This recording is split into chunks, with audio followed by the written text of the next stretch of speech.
Congratulations, you made it to the next part. Now we're going to talk about the growth marketing canvas or our methodology to make sure that the growth really is part of your company culture. This is a super important slide. If there's one slide that you print and hang everywhere around your office, then it should be this slide. This really summarizes how the growth process looks like. First of all, it starts with the brainstorm.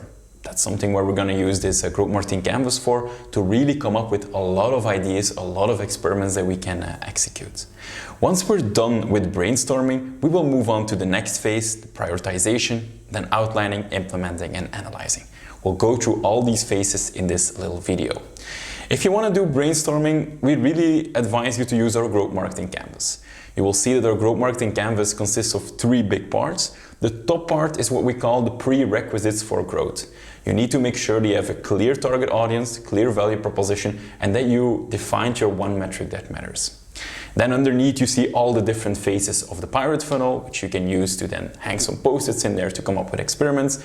And if you have no idea what you could do, then you can always have a look at the bottom of the canvas where you see different channels that you might use to come up with experiments. Once you know now how this canvas works, it's your turn to actually try this in practice. We have a digital canvas at canvas.growforce.com where you can create your own account and you can start brainstorming and even sharing this with your teammates to come up with experiments together. We advise you to brainstorm 2.5 minutes per phase, and then once you've done that, it's time for the next step. It's time for prioritization. Once you are ready to prioritize ideas, we really like to use there a method called the ICE scoring.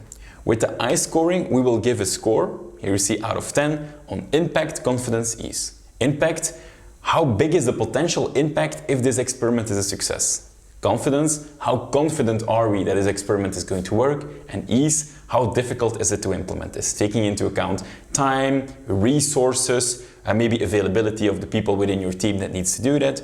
You do a score out of 10 on each of these aspects. You do the sum of these scores, and then you will have a beautiful ICE score, which will help you to prioritize which experiments that you should do first. Another thing that you could do is if you're having a bigger team and you don't want to do this ICE scoring, is that you give every team member a vote. And they can put votes on the experiments that they like to do, and then the experiment with the most votes, they will be executed. Once you prioritize your experiments, it's time to outline them. And here I always advise companies to come up with a minimum viable test. The smallest possible test that this was actually a good idea. We're not going to waste weeks in implementing it perfectly, connecting the CRM, the ATS, maybe the ERP, whatever that is needed. Maybe in the beginning we will just need to copy paste a bit of data, but once it's successful, we can automate these things, but we don't waste time in trying to do it too perfect. To align these experiments, we really use the GrowForce test cards, and here we outline the different experiments. We fill in our hypothesis, we fill in how we're going to test it, the metric that we will measure, and also the success criteria. We are right if this happens. This is an example of a filled-in test card. There's also things you can find these test cards on our website if you're looking to download these for yourself.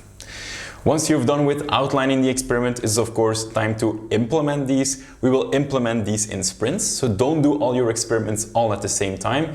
I usually focus within a sprint group on 2 or 3 experiments max at the same time, and a sprint then takes around 2 or 3 weeks in which we try to implement this, let it run for a bit, and then after those 2 or 3 weeks, it's time to then analyze and see what happens.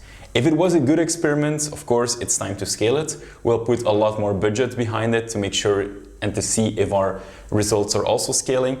If it was okay, but we see certain areas they might need improvement, we will pivot it, we will change some aspects. If it was not good, okay, we just scale it and we move on to the next one. To do this, to decide if you're going to scale, pivot, or kill, there are certain questions that you can ask yourself. What were the results of the experiment? How accurate were we to the hypothesis? Remember, you had to fill in the test card where you had to fill in your hypothesis. How close were we? And then the most important questions, why? Why did the experiment go as it went? What did go wrong? What did we learn? And how can we be better in the future? Then, if it was successful, it's time to scale your wins. It's time to double down automate some of the things that you were doing manually, and write down a playbook. This way, you're making sure that the growth becomes repeatable, that people within your organization that are joining later can see these are the ones that work, and they can just execute the playbook and then do all the successful experiments. This is the final slide that I want to show. I already told you that there probably will be some experiments that fail. This is what you see, what happens. If you do a lot of experiments, then this process will just make sure that you're not just growing linear, but you're seeing exponential growth. I hope this was a bit clear for you all. I would really advise you to make your free account on canvas.growforce.com, fill in the growth marketing canvas, try to implement this growth strategy and this growth methodology at your company. And then I'm very curious to see how this growth will start living within your organization. See you in the next lesson.